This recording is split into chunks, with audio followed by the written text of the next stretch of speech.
Habari ya watu wote ambao wametembelea waliofiwa. Habari tena.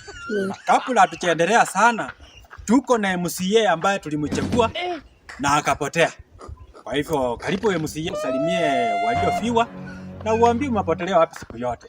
Karibu mheshimiwa. Karibu, shangilia. Karibu. Asante. Karibu. Wananchi na wote ambao waliofiwa. Bwana Yesu asifiwe. Amen. Kwanza mimi ningependa kusema pole. Tumepoteza mama. Si mama. Tumepoteza mzee katika hii area. Nilikuwa nimetembea kidogo bado nilikuwa sijajua. Kwanza niliona nikiwa kule Mombasa. Grupu ya WhatsApp. Ambayo ilikuwa mzee alikuwa mgonjwa sana akiwa hospitali. Tukachanga pesa. Mzee alikufa kwa ajali ya barabara, kwa hivyo maneno ya WhatsApp. Pole. Nilikuwa mbali na wananchi.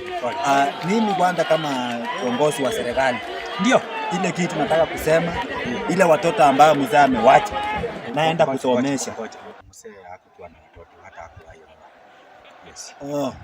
Wananchi, mimi naomba nikae.